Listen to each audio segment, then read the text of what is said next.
네, 안녕하세요. 흑백바둑입니다. 오늘 제가 소개해드릴 대국은 5월 30일에 열린 하찬석 국수배 4강전 김은지 구단과 이민석 초단의 대국인데요. 자, 두 선수는 작년 4월, 24년 4월이죠.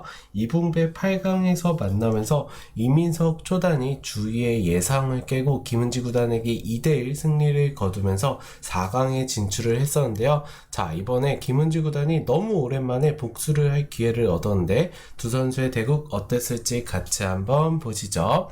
김은지 9단이 흑이고 이민석 초단이 백이었습니다. 자, 초반 양화점으로 진행을 하였고요. 자, 3-3에 들어가자 맞고 날일자를 두어갔어요. 자, 이민석 초단 조금 겁이 없는 신의 기사라고도 볼 수 있는 게 이번 대국 전에 작년 대국이 두 선수의 마지막 대국이긴 하지만 이겼던 좋은 기억이 있고요. 그리고 대부분의 기사들이 김은지 구단의 이 정석을 선택을 하지 않는 경우가 많아요. 왜냐하면 변화 자체를 워낙 다양하게 알고 있기 때문에 보통은 백이 날일자보다는 김은지 구단을 맞이하면은 뭐 젖히고 2단 젖히는 수를 선택하든지 아니면은 그냥 늘어가는 정도로 두어가는 경우가 많은데 이민석 초단 나는 무섭지 않다 이런 의도로 볼 수 있을 것 같아요.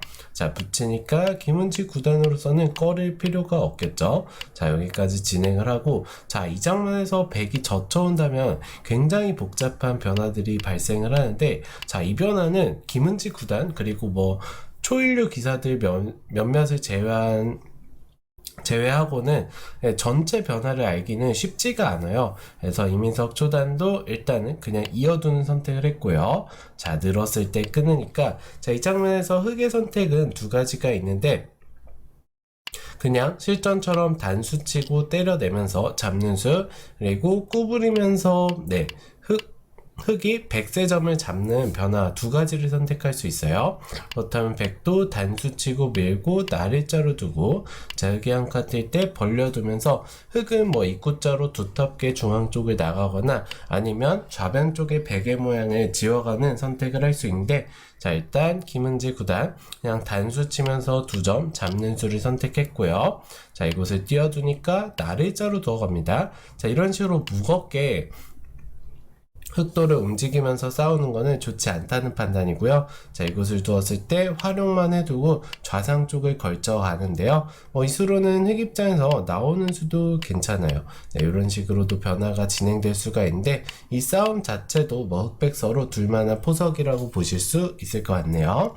자, 아무튼 김은지 구단 활용만 해두고 좌상 쪽 걸쳐가는 선택을 했고요. 자, 한 번 더 두텁게 지켜둘 때 확실히 자기의 스타일을 나타내는 수죠. 이 수로는 이런 자리도 가고 싶은데 이민석 초단 두텁게 장문으로 101점을 잡아두었고요. 자, 날일자 두고 안정을 취할 때 다시 한번 이제 걸쳐왔던 돌을 압박해 가면서 초반은 굉장히 평이한 진행이라고 볼 수가 있겠네요. 자, 물론 좌변 쪽 백 모양을 깨서 흑이 굉장히 좋은 거 아니냐 이렇게 보실 수가 있는데 백도 이 두터움들이 결국에 나중에 이야기를 할 수가 있기 때문에 5대5의 포석이라고 볼 수가 있고요. 자, 더 진행을 해보면 자, 어깨 짚어왔을 때 김은지 구단 쉽게 받아주지 않죠. 바로 반발을 해가는데요. 자, 이수의 의도는 이제 받아주면 눌러두고 흑이 안 지킬 수는 없어요. 어떻게든 지켜둘 때 이런 식으로 붙여가면서 흑돌에 대한 압박을 계속해서 진행하겠다. 이민석 초단의 생각이라고 볼 수가 있는데 김은지 구단 쉽게 받아주는 스타일의 기사는 아니에요. 일단 붙여두면서 백 모양의 흠집을 낸 다음에 한 번 더 밀어가면서 중앙 쪽으로 뛰쳐나가는 수를 남겨두고 좌변 쪽을 처리했다고 볼 수 있고요. 자, 백도 하나 늘어두고 자, 이곳을 벌려둡니다. 자, 뛰어갈 때 들여다보고 날일자로 일단 이민석 초단도 계속해서 흑도를 압박하고 있죠. 자, 이수의 의도는 이제 흑이 끊어오더라도 나중에라도 이런 식으로 붙이고 호구치게 되면은 흑돌들이 끊으면서 연결하는 수가 남아있다는 뜻이죠. 그래서 백도 강력하게 끊어가는 게 가능한 장면이고요.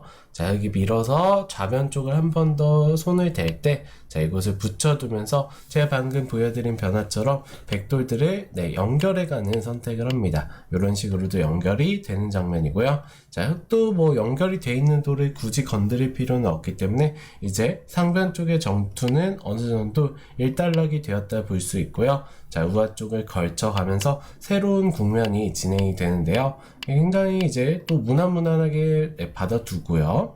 자, 또 이제 우변 쪽을 키워가야지 백에게 하변 쪽 모양을 주었기 때문에 집의 균형을 맞춰갈 수 있다고 볼 수 있습니다. 자, 백이 들어가니까 두텁게 지켜주고 있어요. 자, 이 수는 얼핏 보면 발이 느려 보이지만 이런 자리를 씌워서 공격을 하자고 하는 거는 역으로 급소 자리 한 방 맞고요. 백이 이런 식으로 바깥쪽으로 빠져나가게 된다면 흑 입장에서는 실속이 없는 그런 진행이라고 볼 수가 있겠죠. 그래서 김은지 구단도 일단은 두텁게 지켜두었고요. 자, 여기서 다시 한번 들어갑니다. 뭐 이수로는 백도 나래자 두고 뭐 흑이 지켜둘 때 중앙 쪽으로 한 번 더 지켜두면서 여전히 상면 쪽부터 나온 흑돌이 완벽한 돌은 아니기 때문에 이런 가볍게 타개하는 바둑도 가능하다고 볼 수가 있는데, 일단 이민석 초단이 강력하게 두고 있어요. 네, 3-3 들어가고 젖혀있고 이곳을 나래자로 지켜두고요. 자, 붙이니까 젖힐 때 넣으면서 보시면은 지금 우변 쪽 흑의 모양에 백돌 2점이 들어가면서 흑도 우변 쪽에 굉장히 큰 모양을 확보하기는 했지만 백도 하변 플러스 우상 그리고 상변까지 백의 집이 확정이 되면서 여전히 바둑은 5대5의 바둑이라고 볼 수가 있는데요. 자, 이민석 초단이 작년에도 김은지 구단을 상대로 승리를 했던 좋은 기억이 있는 만큼 아직까지 밀리지 않고 잘 싸워오고 있다고 볼 수가 있고요. 자, 바둑이 만만치 않다고 판단한 김은지 구단 패를 결행을 합니다. 자, 패를 때려낼 때 이곳을 젖히는 패감 쓰고요. 자, 여기서 이 패는 지금 상변 쪽 패를 걸어간 장면은 한 번에 해소가 되는 자리가 아니기 때문에 패감을 쓰고 왜 한 번 더 패감을 쓰지 이렇게 생각하실 수도 있는데 한 번에 해소가 안 돼요. 그렇기 때문에 이 빵따냄 자체가 너무 두터운 그런 모양이 되겠죠. 그래서 이럴 때는 한 번 더 이어두면서 패감을 쓰는 게 정수고요. 자, 패감을 때려냈을 때 띄워두니까 침착하게 넘어가고요. 자, 때릴 때 자, 이곳을 묘한 자리를 패감으로 흑이 들고 나오는데, 자, 이 장면에서 이민석 초단 하나 젖혀두고 패를 해소하는 선택을 했는데요. 자, 이 수로 인해서 하변 쪽의 백의 모양이 깨지면서 바둑이 급격하게 5대5에서 흑 쪽으로 기울게 되었는데요. 자, 이 받아준 수로는 흑이 일단 하변 쪽에서 자체로 살 수는 없기 때문에 그냥 무난하게 받아두는 것도 가능했고요. 아니면은 한껏 키워가는 수도 가능했습니다. 자, 여기서 흑이 우변 쪽을 지키면 뭐 붙여두는 교환을 하고 차라리 이 패를 가볍게 보고 중앙 쪽으로 뛰어 들어갔다면 흑의 모양도 깨고 상변 쪽 흑돌들도 압박할 수 있고요. 그리고 하변 쪽도 이 패감 자체가 아무 수가 없다면 손해라고 볼 수가 있겠죠. 이것도 여전히 어려운 바둑이라고 볼 수 있고요. 흑이 만약에 이런 식으로 패를 때려낸다면 우변 쪽을 살살 지워놓고 그 다음에 뛰어가거나 계속해서 패싸움을 이어갔다면 이것도 마찬가지로 5대5의 승부가 지속되는 바둑이었는데, 자, 이민석 초단이 상변 쪽의 패를 굉장히 큰 가치로 판단을 한 것 같아요. 자, 잊자마자 김은지 구단 자연스럽게 패감을 썼던 자리가 급소가 되게끔 만들었고요. 자, 백도 지킬 수밖에 없죠. 자, 지키는 데 성공하지만 한 칸 뛰어가고, 자, 이제는 이 하변 쪽의 백집이 오히려 흑과 백의 곤마의 동행이라고 보시면 될 것 같습니다. 자, 백도 도망갈 수밖에 없는데 이렇게 차단하면서 우변 쪽의 집을 확보해 두고, 자, 이곳을 붙일 때 치받고 끊어가면서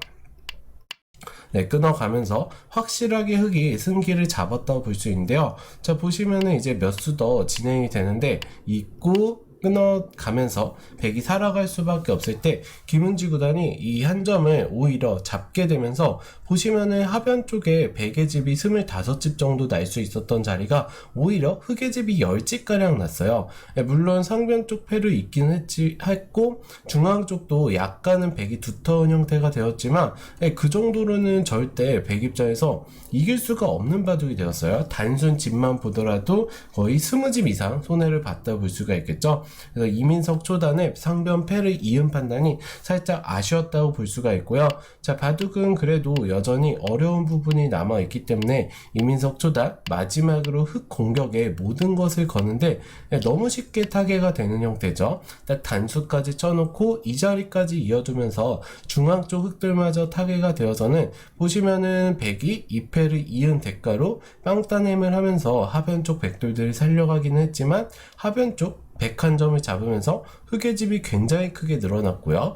우변 쪽 한 점도 확실하게 잡아두었고 중앙에서도 6, 7집가량 두터운 형태로 살아가게 되어서는 백 입장에서는 뭐 딱히 크게 한 게 없는 장면이라고 볼 수 있겠죠. 그리고 여기서도 느는 거는 안 됩니다. 자, 먹여치고 단수치고 맞게 되면은 오히려 백돌들이 잡히겠죠. 그래서 김은지 구단 최대한 깔끔하게 바둑을 정리해가고 있는 단계라고 볼 수 있는데, 자, 마지막으로 이제 우변 쪽과 중앙 쪽에서 뭔가 수를 내려고 하지만 확실하게 살아있는 걸 판단한 김은지 구단이 이런 식으로 끝내기 위해서 조금 더 차이를 벌려가면서 결국에 몇 수 더 진행이 되었지만 김은지 구단의 불계승으로 끝나게 되었는데요. 자, 김은지 구단으로서는 1년 전 이붕배 8강에서 2대1로 패배했던 그 복수에 성공을 했다고 볼 수가 있고요. 이민석 초단으로서는 중반까지 굉장히 팽팽하게 바둑을 잘 짜왔다고 볼 수가 있는데,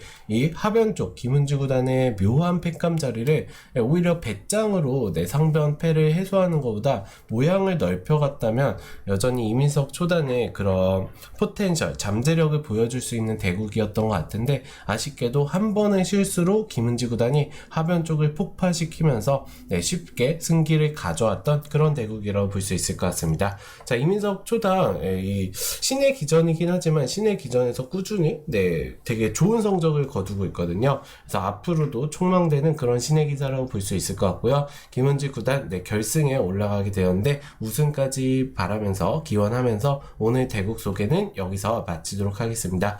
오늘도 재밌게 보셨다면 흑백바둑 채널 구독, 좋아요, 알림 설정까지 부탁드리고 다음 시간에 뵙도록 하겠습니다. 시청해주셔서 감사합니다.